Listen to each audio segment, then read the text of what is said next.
Hello welcome back to my YouTube channel है। यति भन्नु मात्रै आउँछ है, मलाई इङ्ग्लिस फेरि आउँदैन। म अब केही बोलेन है, केही बोलेन म। अब म ड्याङ्की ड्याङ लाएर म भात खान्छु है, भात खान्छु। भात खान्छ ढेँडो फुट्छ नि बाबा।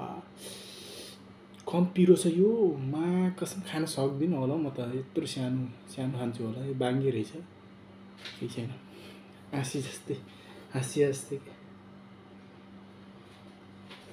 नमस्ते नमस्ते। कहाँ ढेँडोलाई पो ढोगिराखेको चाहिँ मलाई हजुरलाई ढोगेको भाइ मैले। अब म केही नबोलिकन म खान सुरु गरेँ।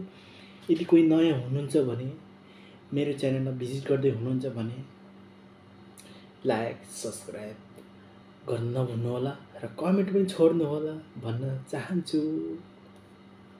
म सुरु गरेँ है त। आजको मेरो खानामा रहेको छ अब त्यही त हो, sidra अनि भट्टा अनि मैले करेला पनि मिसाएको छु है। यो नेपालबाट ल्याएको करेला हो, सुकेको। मलाई करेला एकदम मनपर्छ। म सुरु गरेँ है त हजुरलाई।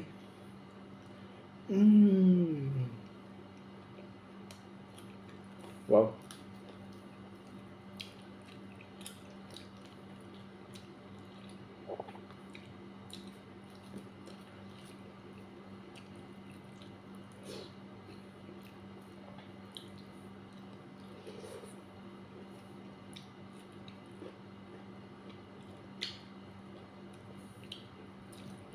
कति पिरो त छैन, बहुत पिरो छ।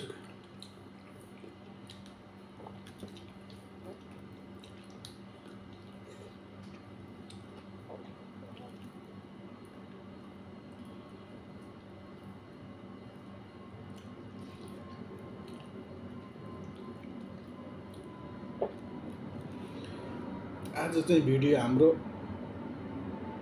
जेएसएस रियाक्सन भ्लग चल्दैछ है। सरको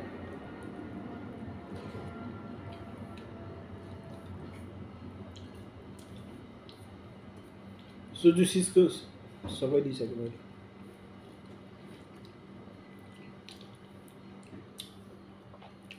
पुरा 35 मिनटको भिडियो आउने बित्तिकै ड्यामै खोलेर राखिदियो बाबा।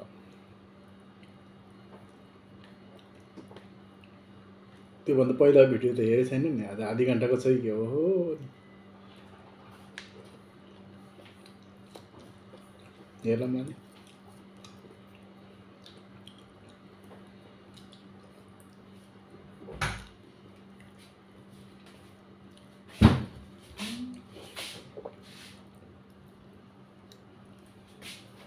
How are you? How are you? Cool?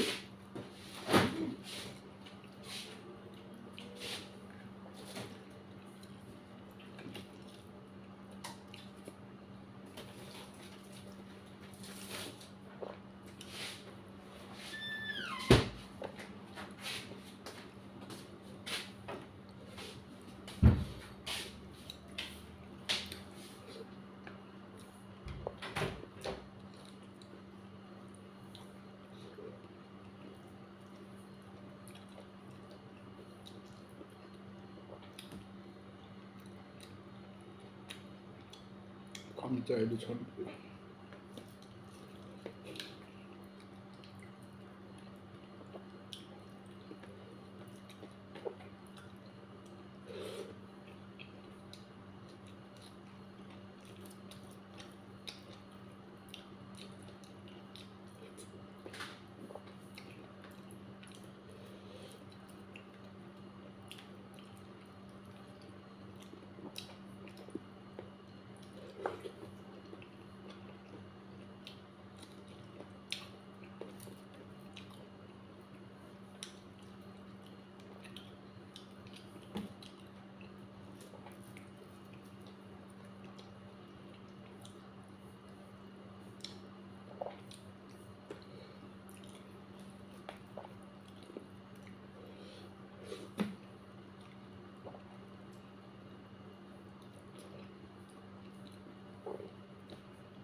पिरो छ।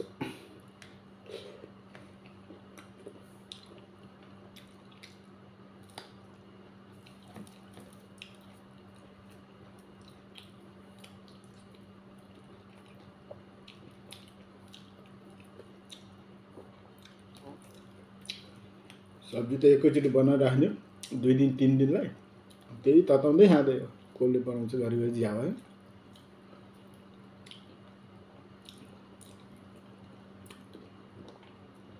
यो सब्जी त लगभग कति दिन भयो फ्रिजमा राखेको त।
यो भन्दा पहिलाको भिडियोमा मैले खाएको थिएँ नि ढेँडो। बाबा त्यो ढेँडोले गर्दाखेरि म झन्डै बिमार भएन हौ। बाबा त्यो दिन त खतरा खाएको नि त नि। अनि कति दिन खाएको थिएन नि त मैले बिमारले। लगभग 1 हप्ता जति नै खाएको थिएन नि त खाना त। खाने नरो नि यति अनि त्यो दिन पनि खासै खान मन त थिएन। अनि गर्दा थाहै नपाइकन पेट भरेकै थाहा भएन त्यो दिन। अनि टन्नै खाइएछ। त्यसको भोलिपल्ट त हाउ लाग्यो, पेटै नघटेर नि त हौ। म त मुकबाङ गर्नै छोडिदियो नि त हौ, खानै छोडिदियो नि त हौ। 2 दिन त मैले एक टाइम मात्रै खाएँ नि हौ रेस्टुरेन्टमा मात्रै। अनि पेटै नघट्ने हौ। अनि के गर्ने र ल्याएर खानै मन नलाग्ने घुग्रुको सुत्ने। अनि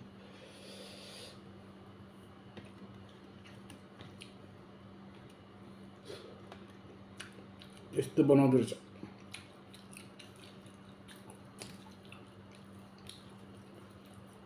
बाबा ढाडे बिरालोले नाङ्दै नसक्ने ढेँडो खाएर नि त झन्डै बिमार भएर। धेरै खानु नहुँदो रहेछ है साथी हो।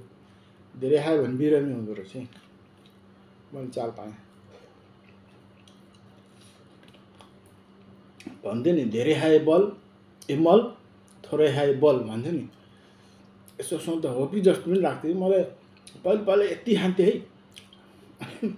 अनि आज फेरि अलिक कम खाँदा पनि केही हुँदैन के।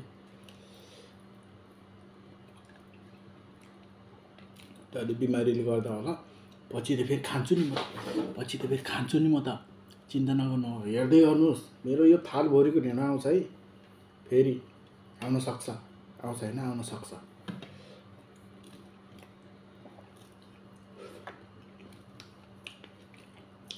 घरानी म त जमानामा त राति उठेर पनि खाइदिन्थ्यो त हो ढेँडो त। जमाना त खत्रै हो नि म पनि। अहिले बुढो भयो, खत्तम भयो। तर बुढो भयो पनि खाना त यति जान्छ के गर्नु।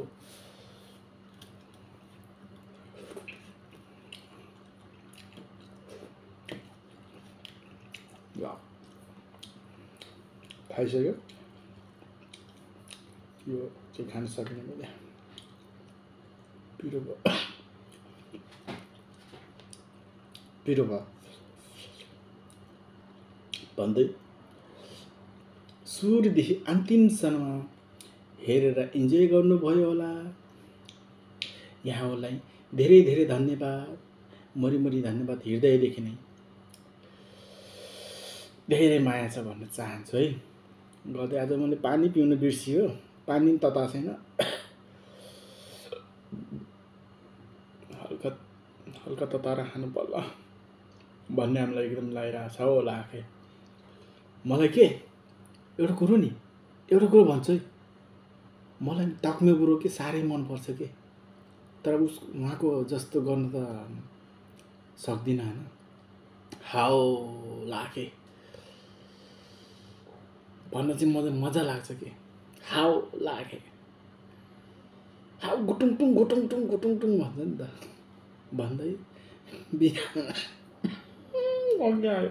बिदा हुन चाहन्छु। By by.